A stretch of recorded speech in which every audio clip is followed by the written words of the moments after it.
why are you watching this? We're not that interesting. We're just two dudes that make music. You can do it too, you know? Focus on yourself. Don't worry about me and him. Aujourd'hui, on s'attaque à la vidéo que je compte faire depuis la création de la chaîne. Un sujet qui me tient particulièrement à cœur et qui m'a demandé énormément de taf pour vous proposer quelque chose à la hauteur de mes attentes. Sortez les popcorn, je vous emmène avec moi pour revenir de A à Z sur la carrière phénoménale des Suicide Boys.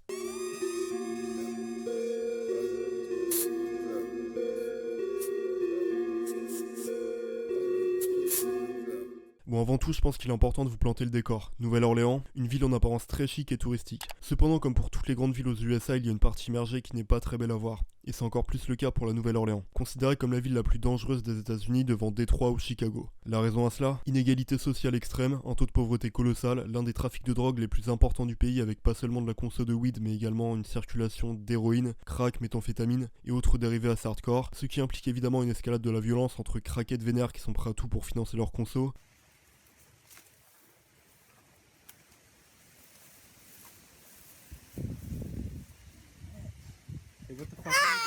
gang qui quadrille méticuleusement les territoires quartier par quartier, règlement de compte avec l'un des taux d'homicide encore une fois les plus élevés des USA, fusillade, taux de suicide extrême. Évidemment, face à ça, les flics sont obligés de répliquer brutalement, ce qui implique la force de police considérée comme la plus stricte de l'État. On a notamment une très forte présence d'Afro-Américains, ce qui implique malheureusement un racisme très présent et de nombreuses bavures et violences policières. Pas étonnant quand on sait qu'on est dans un État très conservateur. Et si tout ça vous suffit pas pour avoir envie de vous y installer, on va ajouter une demi-cuillère d'alligators et autres charmantes créatures comme des moustiques porteurs de virus mortels, car on est dans un climat chaud et humide qui entraîne la propagation d'épidémies et de catastrophes climatiques dévastatrices comme les typhons, les tsunamis, qui submergent la ville très régulièrement, causant des dégâts matériels et humains dévastateurs.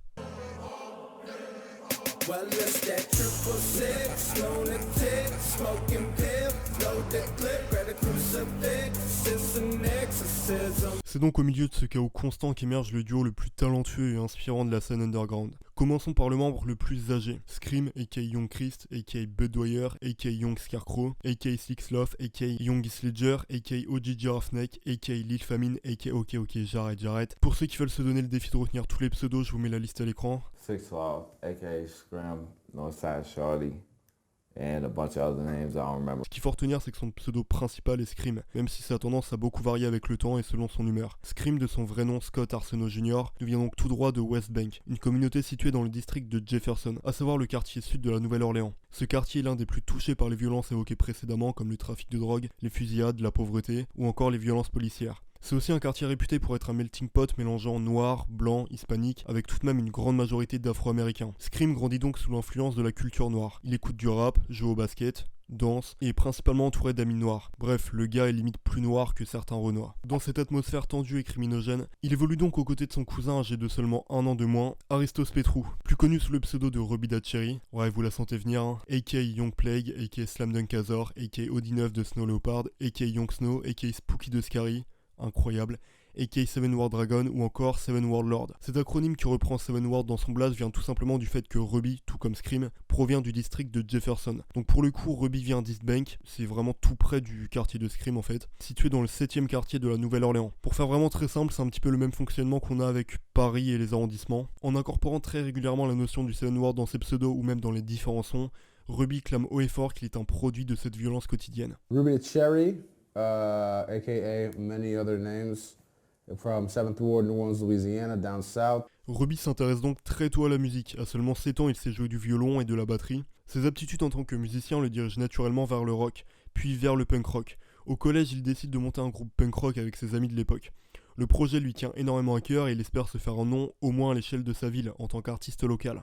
Dans ses influences musicales, on peut noter les groupes Misfits, Minor Threat ou encore Leftover Crack. Vous me direz, mais quel rapport avec le hip-hop? Et justement, on va y revenir un petit peu plus tard. Du côté de Scream, on note dès son plus jeune âge de grosses influences hip-hop comme Lil Wayne, d'ailleurs lui aussi originaire de la Nouvelle-Orléans, T-Pain, Coolio ou encore 3-6 Mafia qui vont avoir une énorme influence sur les sonorités et instrus du duo. Le truc de Scream, c'est vraiment le beatmaking. À ses 13 ans, ses parents lui offrent un peu de matos, le strict minimum pour faire du beatmaking, et il s'improvise DJ pour les soirées de ses potes. Avec le temps, il finit même par se faire une petite réputation à l'échelle de son district, et ça lui arrive même d'être booké pour mixer dans des clubs. Il finit même par être repéré par Republic Records, où il fournira quelques prods pour des petits artistes du label. Avant Suicide Boys, donc en 2012-2013, Scream sortira 3 mixtapes solo qui auront un succès assez mitigé, mais je vous recommande quand même d'écouter écouter si vous êtes vraiment fan, ça vaut vraiment le détour, à savoir Narcotic Anonymous, Drug Flow 2 ou encore Patron Saints of Everything Totally Fucked, 3 projets qui parlent très principalement de drogue. Les deux cousins ont donc tous les deux un premier pied dans le monde de la musique, mais ça reste très mince comparé à leurs ambitions. Scream se voit obligé de devenir dealer car les revenus générés par son statut de DJ sont beaucoup trop faibles pour en vivre. De son côté, Ruby n'avance absolument pas avec son groupe de punk rock. Après 10 ans de travail acharné passé au sein du groupe, il décide de tout plaquer car il se rend compte que le punk rock n'est plus assez attrayant pour cette époque. En 10 ans, il a seulement participé à quelques concerts dans des bars paumés et une mini tournée. Les embrouilles au sein du groupe compliquent encore plus les choses et la possibilité de step up et de se faire une place dans le punk rock est quasiment impossible. D'ailleurs, pour ceux qui voudraient checker, vous pouvez retrouver certains morceaux de l'ancien groupe de Ruby sur YouTube, vous tapez juste Vaporats.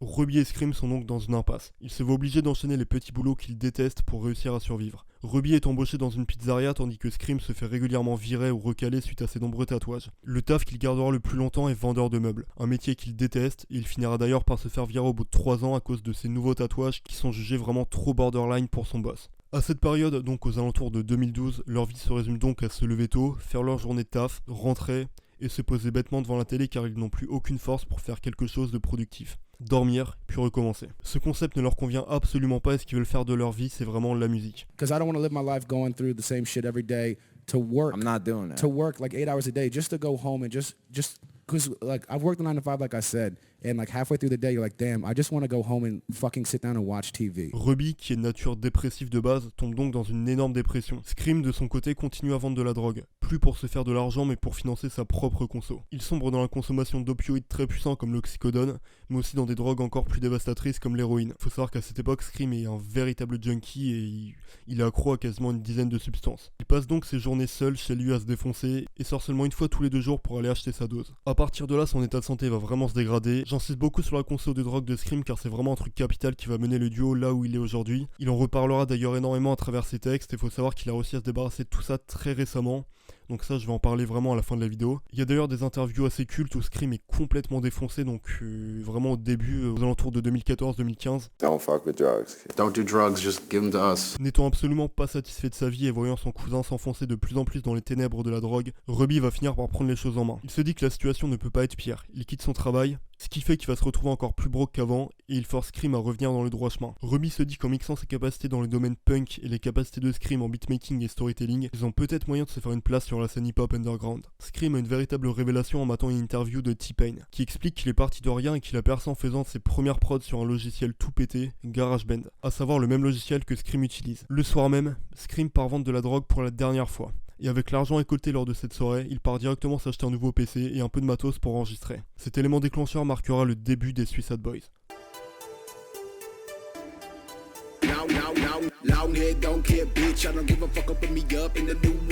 Début 2014, le duo est officiellement formé. Ils ont absolument tout plaqué et investi leur dernière force économique dans ce projet. Pour Ruby, il n'y a pas d'autre échappatoire. Soit ils parviennent à se faire une place sur la scène musicale, soit ils se suicident si à leurs 30 ans ils n'ont toujours pas percé. Ils n'avaient pas de plan B et c'est justement ça qui les a poussés à tout donner pour parvenir à leur objectif. Ruby et Scream vont donc charbonner comme des porcs. Ils se voient 3 jours par semaine et pendant ces 3 jours ils s'enferment et ils taffent H24 sur les prods, les textes, la promo, les potentiels clips. Ils sont tellement en galère qu'ils sautent très régulièrement des repas car ils ont même pas assez de thunes pour s'acheter à bouffer. À cette époque, Scream veut simplement rester beatmaker. Il change son pseudo pour passer de DJ Scream à Bud Dwyer. Référence très sombre au gouvernement américain corrompu des années 80. Pour les plus curieux, je vous laisse aller faire vos recherches de votre côté. Croyez-moi, ça vaut le détour. C'est notamment un moyen pour lui de se créer une nouvelle identité afin de bien perdre les fans et d'éviter tout engouement et toute hype autour de sa personne en fait. Leur but c'est vraiment qu'on ait du mal à les cerner et c'est notamment pour ça qu'ils se créent des dizaines de pseudos et qu'ils en inventent de nouveaux à chaque son. Justement je vais détailler ça plus tard mais l'un des piliers idéologiques des Suicide Boys c'est vraiment la haine du capitalisme, de l'argent et donc de la popularité. Ils n'ont jamais passé la ligne du mainstream et le fait de se cacher derrière des tas de pseudos, créer de nouvelles identités c'est vraiment un moyen pour eux d'éviter la popularité. Au début Scream n'est pas très chaud pour poser, il a vraiment besoin de travailler son flow. Il se chauffe donc en produisant entièrement une mixtape de 11 titres pour Ruby. Donc c'est vraiment une mixtape solo de Ruby, on a quelques feats avec Scream mais globalement c'est vraiment 11 titres qui sont entièrement dédiés à Ruby. C'est donc l'une des premières apparitions de Ruby en tant que rappeur. La mixtape s'appelle Pluto et vous pouvez encore la retrouver sur YouTube, je vous mets le lien en description. Pour les intéressés de toute façon je vais parler de beaucoup de choses dans cette vidéo donc je vais mettre beaucoup de liens de trucs que vous pourrez aller checker après la vidéo pour un petit peu approfondir.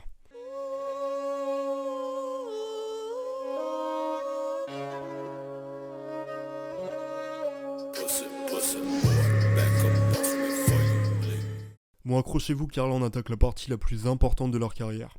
2014, ils montent leur propre label G59 Records. G pour Grey, gris, symbole du mix entre les communautés noires et blanches de la Nouvelle-Orléans, ce qui démontre la volonté de ne pas se positionner et de prendre parti pour aucune des communautés. Et 59 représente l'autoroute 59 qui scinde la ville de la Nouvelle-Orléans en deux zones bien distinctes. Ruby et Scream sont donc à la tête du label aux côtés de Jgroun, Ramirez ou encore Germ, qui feront leur apparition un petit peu plus tard, qui sont d'ailleurs de très bons artistes. Je vous recommande vraiment d'aller écouter tout ça si vous voulez un petit peu approfondir le délire G59. En juillet 2014, ils sortent leur premier véritable projet officiel sur SoundCloud qui inaugure la création du label. C'est notamment la première fois qu'on retrouve Ruby et Scream sur un projet entièrement en duo. Bref, le premier projet des Suicide Boys. C'est donc le premier épisode de la Kill Yourself Saga, la partie 1, The Suicide Saga.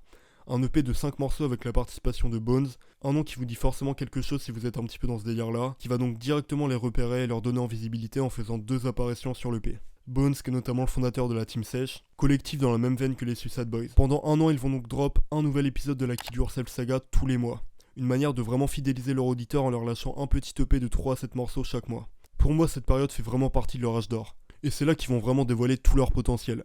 Flow extrêmement varié, prod de Scream absolument grandiose. C'est d'ailleurs à ce moment que j'ai su que Scream était devenu mon producteur préféré. Sans déconner, les prods sur ces EP sont légendaires. Sans parler du format des EP qui est vraiment très spécial mais que perso je trouve génial. En fait, c'est une approche très conceptuelle avec pour chaque EP un thème précis. On a par exemple la Fuck God Saga qui parle essentiellement de satanisme, la Bud Doyer Saga consacrée à la conso de cannabis, la Fuck Bitches Saga qui parle, comme son nom l'indique, de sexe, ou encore l'un de mes projets préférés, la Seppuku Saga, rempli de références à la culture japonaise avec des prods très inspirantes. Ce que j'adore aussi avec ces projets, c'est le format qui est super court et très synthétique, ce qui fait qu'au final, il n'y a rien à jeter, chaque morceau est une perle et c'est des projets que je me réécoute très souvent. Cette série de 10 EP marque aussi l'apparition de covers très simplistes qui vont vraiment faire partie intégrante de l'imagerie des Suicide Boys, blindés de références très dark qui vont te pousser à creuser de ton côté si tu veux vraiment tout comprendre. Et perso, je trouve ça vraiment très stimulant qu'il ne mâche pas le travail et que tu sois obligé vraiment d'aller chercher de ton côté quoi. Bref, chaque EP a vraiment une âme et vous l'avez compris, moi c'est vraiment des projets dont je suis extrêmement fan. Ils vont contenir certains des morceaux les plus légendaires du duo comme Tony Hawk Pro Skater 4, Rotten Soul, Fiv, Peso, Aphrodite, NMGC, Tempura, Vietnam, Don't Give a Fuck, Durango ou encore Fuck E.O. aux côtés de Black Smurf qui sera le premier succès des Suicide Boys. Enfin succès sur la scène underground parce qu'on va voir plus tard qu'ils auront des succès vraiment à l'international. Après cette année plutôt convaincante rythmée par la sortie de 10 EP, les Suicide Boys ont continué sur cette voie en devenant encore plus productifs. Dès 2015, ils remettent le couvert avec Black Smurf, en l'invitant cette fois sur un EP entièrement en collab, à savoir Black Suicide. Ce qui est intéressant avec les Suicide Boys, c'est que malgré leur aspect très sectaire, ils n'hésitent pas à collaborer avec des artistes dans la même veine musicale qu'eux, à savoir un mélange savant entre dark hip-hop, lofi, horrorcore et trap metal, afin de tisser un maximum de relations et se faire un nom sur la scène underground, tout en évitant à tout prix de tomber dans le mainstream. Cet EP est donc le premier d'une trilogie qui sera suivie, toujours en collab avec Black Smurf, de Black Suicide Side B et Side C. Bon, vous remarquerez que depuis le début je parle toujours d'EP, tout simplement parce que c'est un format très court qui implique moins d'investissement qu'une mixtape ou un album. Donc c'est la manière la plus simple de mettre un pied dans l'industrie de la musique pour des artistes émergents. Après une dizaine d'EP plutôt convaincants, les Boys rentrent dans le grand bain en nous sortant leur premier album le 3 mars 2015. Cover grise, sobre, avec en arrière-plan des palmiers en train de lutter contre une tempête, paysage classique de la Nouvelle-Orléans qui fera d'ailleurs beaucoup partie de l'imagerie du duo et qu'on retrouvera sur les covers des projets suivants. Sans oublier la présence du symbole Illuminati et d'un pentacle. Je pense d'ailleurs que c'est le bon moment pour vous parler des principaux thèmes abordés dans la musique des Suicide Boys. Bon, premièrement, comme évoqué au début de la vidéo, la drogue est l'un des éléments clés. À cette période, Scream est toujours accro à différentes substances. La subtilité, c'est que là où les artistes purement trap vont flex en parlant des atouts de la vente ou la consommation de drogue, Scream et Ruby, car il consomme aussi mais beaucoup moins que son cousin, vont principalement évoquer les aspects destructeurs des drogues dures, à savoir la perte de notion de réalité, les effets secondaires, les dommages physiques causés sur l'organisme et plus globalement la dépression et les pulsions suicidaires. Ils veulent donc mettre en avant leur autodestruction et montrer qu'en fin de compte, il n'y a rien de bénéfique à tirer de tout ça. Là où beaucoup de personnes pensent justement à tort que les Suicide Boys prônent et poussent à consommer des opiacés ou de l'héroïne. Bon après je vous l'accorde, il y a quelques exceptions comme le clip de Opana par exemple, mais on y reviendra plus tard. Un des thèmes principaux c'est aussi la haine des flics, clairement dû au contexte dans lequel ils ont grandi, dans un état raciste, là où les bavures policières sont très fréquentes. Depuis qu'ils sont jeunes, ils ont donc vu leurs amis noirs se faire frapper, voire tuer sans raison par les forces de police. Dans leur son, ils appellent donc régulièrement à la violence face aux forces de l'ordre. Ils ont aussi un énorme attrait pour les armes à feu, donc dans tous les morceaux, vous pourrez choper des refs à l'AK-47, des Colt, 9 mm, bazooka, des armes blanches. Ça va même plus loin avec un rejet et une haine du gouvernement et de la société capitaliste, fondée sur le profit et l'amassement de thunes. Ruby a par exemple un tatouage de Benjamin Franklin, symbole du dollar américain, représenté en tant que Satan. Façon de symboliser que l'argent est une perversion mise en place par le diable en personne. C'est donc là que le thème du satanisme entre en jeu. Satan étant représenté comme symbole de la société capitaliste. Le mal ne vient donc pas des récits sacrés mais bien du gouvernement. Bref, à côté de ça, vous ajoutez un énorme amour pour les théories du complot. Projet Harp, Unité 731, Roswell, les creepypasta, Slenderman, la fondation SCP. Il y a même un morceau seulement trouvable sur YouTube où il rappe sur le sample de la musique de l'avant-ville. Pour les connaisseurs, je sais que ça vous hype forcément d'aller écouter ça, donc encore une fois, je vous laisse le lien en description. Ou encore les religions, les 10 plaies d'Égypte, l'Exode, le Jardin d'Éden, le Temple de Salomon. Bref, perso, c'est vraiment tout cet aspect-là qui, pour moi, forme l'univers des Suicide Boys et qui m'a vraiment séduit et qui m'a rendu ultra fan de ces types jusqu'à en faire mes artistes préférés. Bref, revenons donc où on en était, à savoir la sortie de leur premier album. Ce sera donc un véritable succès qui leur permettra de s'affirmer sur la scène underground. On est donc sur un projet bien plus long que les petits EP de 10 minutes qui ont été faits auparavant. Là on a donc 12 titres pour 40 minutes, beaucoup de featuring avec sans surprise encore une fois Black Smurf, Nasty Matt, Young God, Ramirez, retenez bien ce nom, ou encore Curb la Goupe. Perso, ce mec me fait délirer, premièrement à cause de son blaze, mais aussi parce que quand il recorde ses couplets, on a l'impression qu'il est en train de se défoncer le petit orteil contre un meuble. Encore une fois, je vous conseille d'aller checker ça, c'est surprenant. Cet album contient de gros classiques comme Magnola, avec Curb la Goupe justement, Clauda's Witness, ou encore Behold the Pale Horse, qui est juste super émouvant comme morceau et incroyable. Après tout ça, on peut se dire qu'ils vont quand même se calmer, mais à peine 2 mois plus tard, ils nous dropent encore 2 autres albums, avec notamment l'excellent Young Def Lil Life, qui contient des dingueries comme LTE, Gloss of Blood, Cerberus, Ensom Suicide aux côtés de Dylan Ross, qui est un artiste encore une fois que je vous conseille d'aller écouter. Je sais que je fais que dire ça dans cette vidéo, mais ouais, Dylan Ross c'est vraiment très très chaud. Tout en sachant qu'en parallèle de ces 2 albums, il nous lâche encore un nouvel EP, Grey Gods, qui est cette fois en collaboration avec Ramirez, qui fait par la même occasion son entrée dans le G59 Record. Quand je vous dis qu'ils sont extrêmement productifs, je vous mens pas car dans la foulée ils nous rebalancent encore un nouvel album, High Tide in the Snake Nest, encore une fois rempli de pépites, suivi par la série d'EP très conceptuelle, à une longueur fière de Razor Guarding My Hill, constituée d'une ambiance très particulière, magistrale et presque divine. Et en septembre 2015, ils explosent encore plus grâce à la sortie de Southside Suicide, un EP de 5 titres en collaboration avec Pouya, artiste que vous connaissez très certainement qui a vraiment explosé ces dernières années et qui a vraiment donné un énorme coup de boost à la carrière des Boys. Pouya à cette époque qui faisait partie des Buffet Boys, qui était donc en duo avec Fat Nike. Et ce serait d'ailleurs lourd que je vous fasse un épisode sur Pouya parce que c'est un artiste que j'aime énormément et qui a une évolution vraiment très intéressante. Pour terminer l'année en beauté, les Boys nous lâchent encore 2 albums et ces 2 derniers albums de 2015 ont vraiment marqué leur consécration. Je parle donc évidemment de Kill Yourself partie 3, morceau déprimant par excellence qui a été repris dans plein de montages.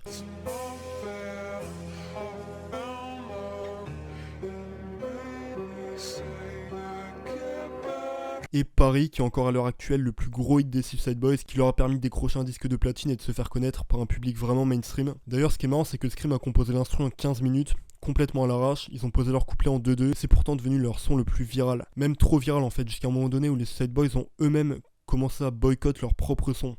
Étant donné qu'ils veulent à tout prix éviter d'attirer un public mainstream et aussi car ils estiment que c'est dommage qu'ils soient devenus connus mondialement grâce à ce morceau étant donné qu'ils ont fait des centaines de sons bien plus travaillés. Bref, comme vous l'avez vu, leur productivité a payé. En l'espace d'1 an et demi, ils ont sorti 18 EP et 6 albums, mais c'est juste monstrueux. Sans compter les featuring par-ci par-là, les morceaux un petit peu easter egg seulement disponibles sur YouTube ou SoundCloud. Perso, je trouve ça complètement fou tout en sachant que là-dedans tout est très bon en fait, il n'y a quasiment aucun son à jeter. Ça leur a donc permis de passer de simples random de SoundCloud à figure de proue du rap underground, jusqu'à égaler voire dépasser les maîtres en la matière, à savoir Bones ou Pouya. Bref, 2 années très très chargées et extrêmement productives.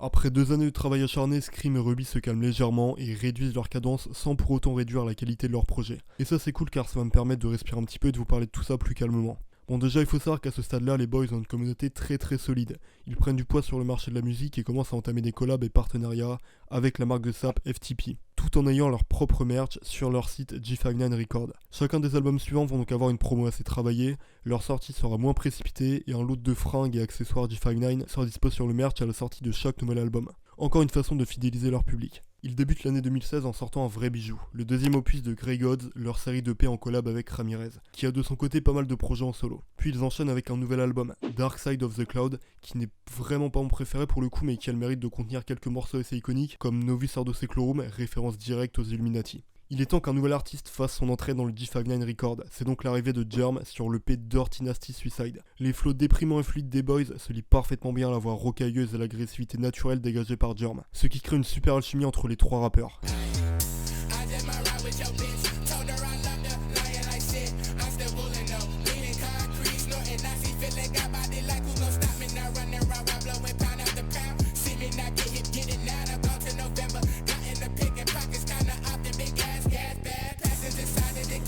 Franchement, ce projet est très lourd et le deuxième opus dont on va parler après est encore meilleur. Suite à ça, les Boys nous droppent leur album le plus court, d'une durée de seulement 16 minutes, Grey Sheep Partie 2, qui contient d'ailleurs l'un de mes sons préférés, Do You Believe in God, énorme. Puis il tape encore plus fort quelques semaines plus tard avec la sortie de Radical Suicide, EP qui contient 3 classiques à lui seul, Magazine, Champion of Death et Memoir of Gorilla, qui contient d'ailleurs le drop le plus jouissif de tous les temps de la part de Ruby.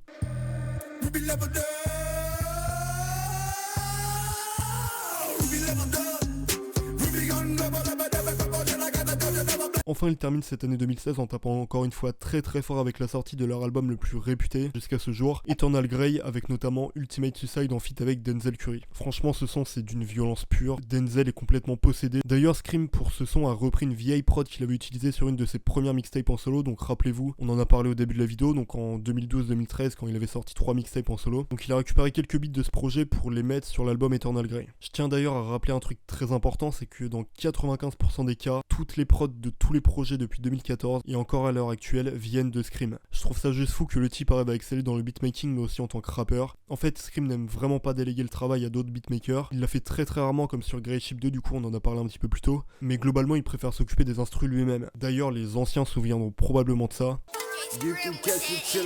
Pour revenir à Eternal Grey, c'est donc un album qui va connaître un énorme succès. C'est d'ailleurs à partir de là qu'ils vont lancer l'Eternal Grey Tour, un tour dans les USA mais aussi en Europe. Vous pouvez d'ailleurs retrouver des tas de vidéos des concerts sur la chaîne YouTube de leur caméraman Max Bake. Les Boys ont donc une très haute estime de leur public et avouent très clairement que sans ces gens qui les ont amenés vers le succès, ils se seraient suicidés depuis bien longtemps. Ils doivent en quelque sorte leur vie à leurs fans, ce qui fait qu'ils sont vraiment très attachés à ces derniers. L'Eternal Grey Tour est donc une occasion d'aller à leur rencontre et d'encore plus affirmer leur empreinte musicale à l'échelle mondiale. Suite à cette année encore une fois très riche, les Suicide Boys commencent 2017 avec Dirtier Nastier Suicide, second EP en collab avec Germ du coup qui pour le coup celui-là est vraiment excellent, au même titre que Grey Gods 2 avec Ramirez. Cependant pour cette année 2017, aucun album en préparation. Les Boys charbonnent sur le retour d'une série d'EP mythique qui a marqué leur premier pas en tant que duo en 2014.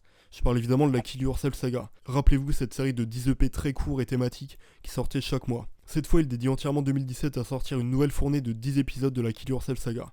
Je vais pas en parler un par un car ce serait trop long, mais on a par exemple l'épisode 12, The Dark Glacier Saga, qui est clairement mon préféré. Il n'y a que 3 morceaux pour une durée totale de 7 minutes, mais c'est 3 morceaux excellents. Pour le coup, si vous avez la flemme d'écouter tout ce que je vous ai conseillé pendant la vidéo, prenez au moins 7 minutes pour écouter ce bijou parce que c'est juste excellent. On a aussi l'épisode 13, à savoir The Atlantis Saga, qui contient l'un des sons les plus émouvants et puissants, à savoir New Chain, Sam Chickless. The Vulture Saga, qui marque l'apparition de Chakewell, encore une fois un artiste énorme, dans les deux sens du terme. L'épisode 16 avec une cover sublime qui fait directement référence à la mort de Kennedy. L'épisode 17 de Suburban Sacrifice qui est juste dingue. Ou encore l'épisode 20, The Infinity Saga, représenté par un tombeau qui marque tristement le dernier épisode de la Kill Yourself Saga à ce jour. Et malheureusement, je pense qu'on n'aura plus jamais d'épisode de la Kill Yourself Saga, en contenant notamment le morceau For the Last Time, qui est juste super brutal. Stay in the cut on the north side. Hella points, trigger fingers on my fucking phone. 5 demons rising out the crypt, I snow me a fat line. Après 4 années de charbon intensif, les Boys se posent pour mettre en place une toute autre stratégie. Ils arrivent au sommet de leur carrière et n'ont plus besoin de faire leurs preuves. Déjà plusieurs classiques à leur actif, dont 2 hits qui sont disques de platine, une tournée mondiale, une fanbase ultra présente, leur merch et leur label qui tournent très bien. Les Suicide Boys apprennent à prendre leur temps et teaser leur projet des mois à l'avance, chose qu'ils ne faisaient absolument pas auparavant. L'année 2018 est donc marquée par un seul événement, la sortie de I Want to Die in New Orleans, album le plus travaillé du duo. Pendant des mois, l'attente est à son comble. On a droit à 2-3 singles par-ci par-là pour patienter pendant de longs mois, très peu comparé aux dizaines d'EP sortis les années précédentes. On retrouve quand même de très bonnes surprises dans ces petits singles comme Scrape ou Either Hated or Ignored, qui est clairement dans mon top 3 de leurs meilleurs morceaux. Putain, ce morceau est génial. Mais voilà, c'est clairement trop maigre pour combler l'attente de l'album. La date finit par tomber, 7 septembre 2018. I Want to Die in New Orleans est encore une fois un gros succès et montre une évolution de la part des Suicide Boys. Des thèmes et des prods plus matures et moins underground que les projets précédents. un projet plus intimiste et très réussi, contenant plusieurs morceaux marquants comme Nicotine Patch, Meet Mr. Nice Guy, Carlton, ou encore I No Longer Fear the Razor Guarding My Hill partie 4. Enfin 2019 est une année encore plus maigre en termes de contenu, avec cette fois simplement un EP de 6 morceaux pour contenter les fans pendant un an. Les Suicide Boys ont appris à se faire rares et pourtant leur fanbase est toujours aussi présente. En plein été, ils nous dropent donc Live Fast Die Whenever, un EP en collab avec une véritable superstar. Travis Barker, ce projet est vraiment inattendu et marque une nouvelle trajectoire dans la carrière des Boys. Leur ancienne collab était toujours avec des artistes purement hip-hop. Ici c'est un véritable retour aux sources pour Robbie avec un EP purement punk rock au niveau de la prod et du flow. Cet EP est plutôt bien accueilli même si certains puristes du hip hop sont déçus de les voir tenter de nouvelles choses. Et les Suicide Boys prouvent qu'ils sont capables de sortir de leur zone de confort tout en proposant de la très bonne cam. C'est probablement le projet le plus original et le talent de Travis Barker permet d'avoir des morceaux très brutals et rock garage comme Nothing Left par exemple. Bref, une carrière pleine de rebondissements et qui n'est pas prête de s'arrêter. Depuis 2019, Scream a pris les choses en main en suivant une cure de désintox. Il est désormais totalement clean et on a fini avec les drogues. Une très bonne nouvelle pour les fans. Perso, ça m'aurait fait extrêmement mal de voir Scream mourir d'une OD comme Peep ou Juice. On a déjà perdu beaucoup trop de talent à cause de la drogue en fait, et ça aurait été vraiment dramatique. Cet événement a marqué un renouveau avec un changement de look de la part de Scream et Ruby. Et les gars, dans le game, quand des artistes changent de look et s'exposent sur les réseaux, on sait que ça veut dire quelque chose, la préparation d'un nouveau projet.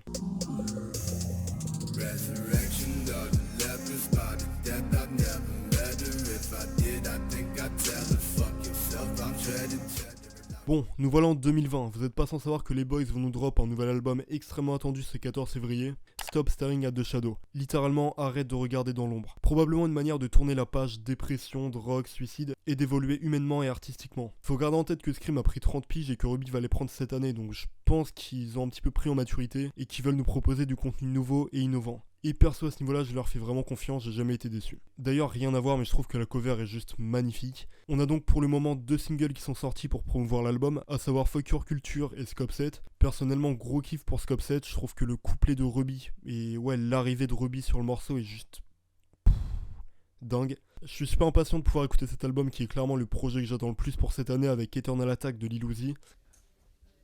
What Kanye do?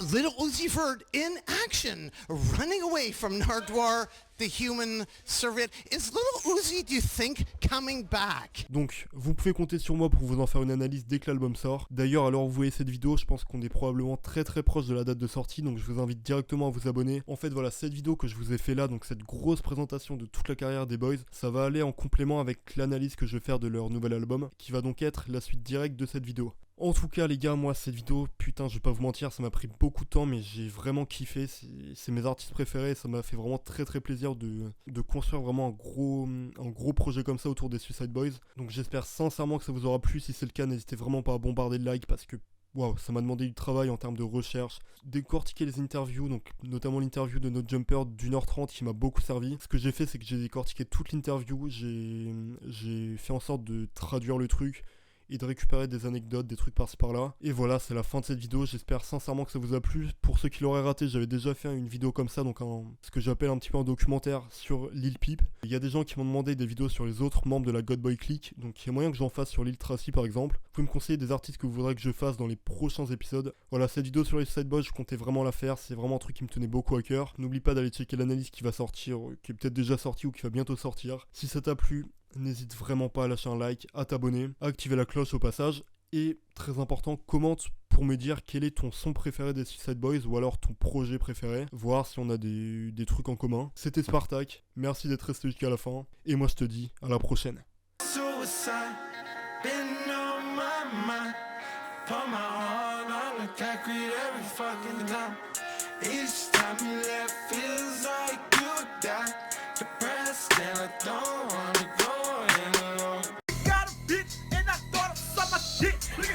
I do what I want, whatever.